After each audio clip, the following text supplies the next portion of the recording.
Hi. I'm here to talk to you about secrets of food combining.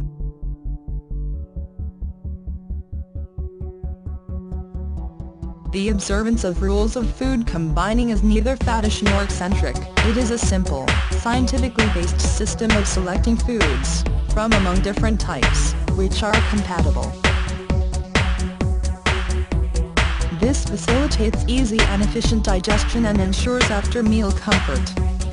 Digestion is not merely chemical or physical process, but also a physiological one. When food enters the body, it undergoes several changes before it is broken down into its constituent parts and assimilated. The chemical part of digestion is accomplished by a series of juices and their enzymes. The juices alternate between alkalis and acids, and their character is determined by the requirement of the enzymes they contain.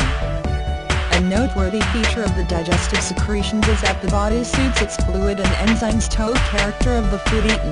There are, however, severe limitations in this process. It is possible to suit the juices to a particular food, however complex it may be, but not to a variety of foods taken together. It is the combining of many varieties and incompatible foods at a meal that causes 90% of digestive disorders. There is a marked tendency to gastrointestinal fermentation with certain combinations of foods. There is no fermentation, and digestion will be much more satisfactory when the foods comprising a meal are of the same type.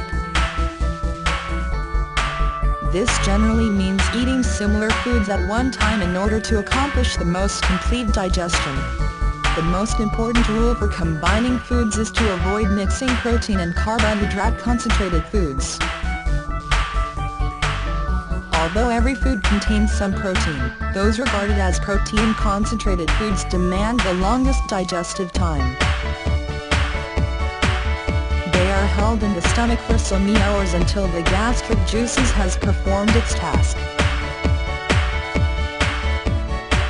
Animal food proteins, such as meats, fish and cheese, require very high concentration of hydrochloric acid. Their gastric digestion will be greatly inhibited by carbohydrate fermentation in the stomach. This will produce more gas and increased discomfort. Eating meat, potatoes, bread and sweets should, therefore, be especially avoided. Protein foods are best digested when eaten with fresh vegetable salad. These vegetables and fruits are rich natural sources of vitamin C, which aids protein digestion. The second important rule for food combining is to avoid mixing proteins and fats at the same meal. Fat in foods inhibits the secretion of gastric juice through the small wall. Another important rule for food combining is to avoid mixing carbohydrates and acid fruits in the same meal. The starch-splitting enzyme ptyalin in the saliva plays an important role as the food is chewed. It converts the complex starch molecules into simpler sugars. The acidifying of the saliva by sucrose is one of the main causes of tooth decay. It can also cause severe damage to the digestion. Food combining is designed to facilitate easier digestion. This in brief is the whole basis for successful food combination. An important point to remember about meals is that the smaller the number of courses they consist of, the better it will be. They should approximate to a one-course meal as much as possible.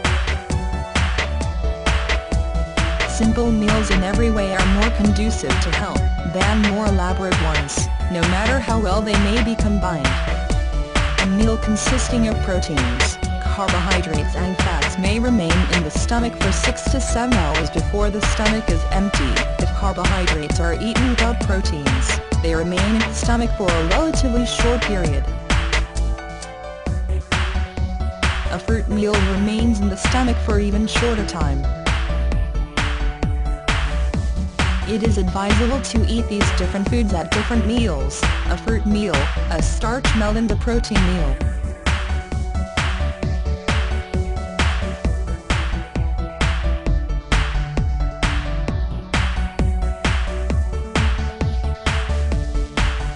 Hope you found it useful. For more information, please click the link in description.